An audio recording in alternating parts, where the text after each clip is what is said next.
Madam जी को आमंत्रित करता हूं मंच पर, वे आए और अपने विचार प्रस्तुत करें। मम्मी का नाम है श्रीमती सुनीता विलियम। संगीता विलियम। संगीता की सुनीता। संगीता रे सुनीता का है पता। संगीता विलियम। देश के नाम से है। टाइम देश के नाम से 10:32 मिनट।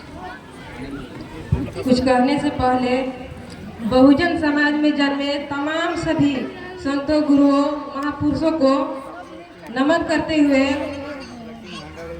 देश के आज़ादी में शहीद हुए सभी स्वतंत्रता सेनानी को नमन करते हुए आज 79वीं स्वतंत्रता दिवस के अवसर पर हमारे विद्यालय के प्रधानाध्यापक महोदय, विद्यालय के शिक्षिका, शिक्षक, प्रबंधन समिति के अध्यक्ष महोदय, प्रबंधन समिति के सदस्यगण,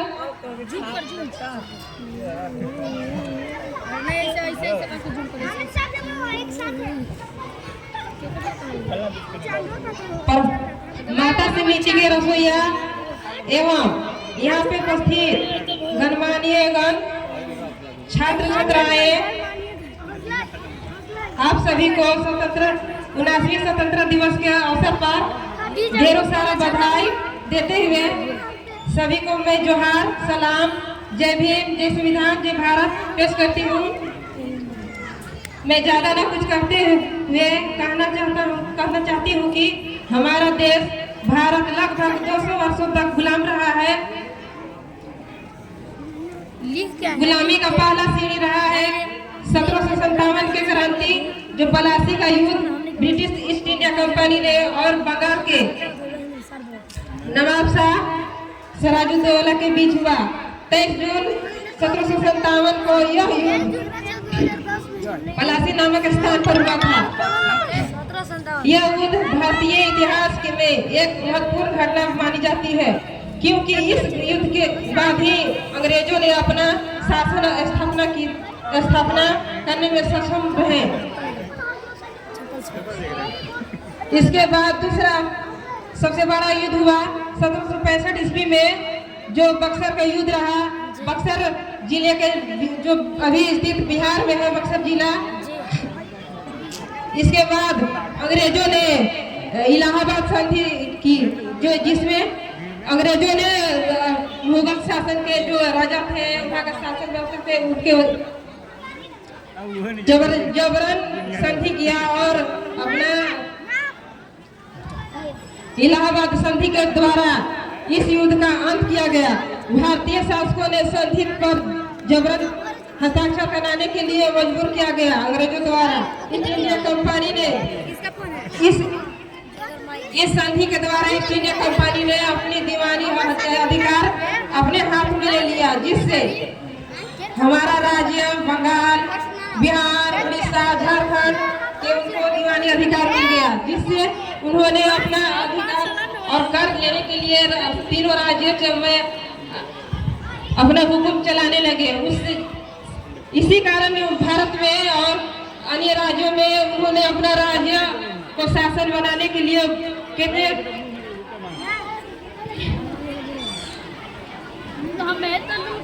बहुत सारे अन्याय किया। अन्याय करते हुए उन्होंने झारखंड के बहुत सारे कारणों के द्वारा झारखंड में प्रवेश किए और झारखंड वासियों को बहुत तरह से प्रताड़ित करने लगे। अपने बिहार से बंगाल जाने के लिए उनको झारखंड में रास्ता चाहिए था रेल मार्ग के लिए, और वहाँ के झारखंड वासियों को उन्होंने बहुत तरह के प्रताड़ित करने लगे, जिससे झारखंड के आदिवासियों ने बहुत तरह का विद्रोह किए। जैसे कि हो गया सबसे पहला विद्रोह किया उन्होंने ढाल विद्रोह, चुआर विद्रोह, बहुत सारा ऐसे विद्रोह किए जिन्होंने जिस विद्रोह से अंग्रेजों को बहुत सारा यहाँ झारखंड में मारा गया, पीटा गया। अंग्रेजों को सबसे अधिक अगर कहीं मारा गया है अंग्रेजों को तो वो झारखंड में मारा गया है, और झारखंड में वो अपना शासन कभी मतलब स्थापित नहीं करने पाए, जिससे वो अपना हक अधिकार यहाँ से छीन के ले जाए। तो फिर भी झारखंड वासी ने बहुत सारा विद्रोह किए। जैसे कि सबसे पहला स्वतंत्रता सेनानी हमारे झारखंड के टीका मांझी, सिद्धू कानू चांद भैरव, हमारे पलामू के नीलावर पीताम्बर जिससे कि 1857 में उन्होंने क्रांति की। हमारे बिरसा मुंडा बिरसा आंदोलन ने किया। उनके बिरसा मुंडा के आंदोलन के बाद ही झारखंड में अंत हुआ और लड़ाई का अंत हुआ और उनके मृत्यु के बाद बहुत सारा कानून का पारित किया गया, जैसे कि CNT एक्ट, SPT, बहुत सारे कानून 1932 का अभियान चालू किया गया। बिरसा मुंडा के मृत्यु के बाद उनका मृत्यु रांची के जेल में 9 जून 1900 ईस्वी में हुआ था। इसी बारे को मैं कहते हुए अपना फिर और मैं कहना चाहती हूँ अपने स्कूल के बारे में। यहाँ के जो स्कूल की प्रशासन व्यवस्था है, हमें चाहूँगी अपने ग्रामवासियों को कि कुछ का अपने माध्यम से कहने के लिए कि यहाँ के जो बच्चे लोग पढ़ने आते हैं उसे ढंग से तैयार करके भेजा कीजिए और उनकी जो पढ़ाई होती है वो अपना घर में पूछा कीजिए कि क्या उनको होमवर्क मिल रहा है, तो पढ़ रहे हैं कि नहीं पढ़ रहे हैं, उनकी मतलब स्कूल में क्या क्या हो रही है, किस तरह के खान पान मिल रहा है, किस तरह का शिक्षा मिल रहा है, वो अपने आकर देख सकते हैं बीच बीच में।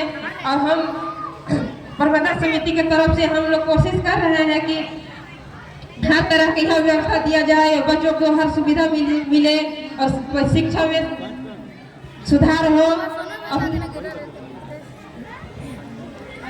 मैं इसी बात को कहते हुए आप सभी को पुनः मैं जोहार करती हूँ। जय संविधान, जय भारत।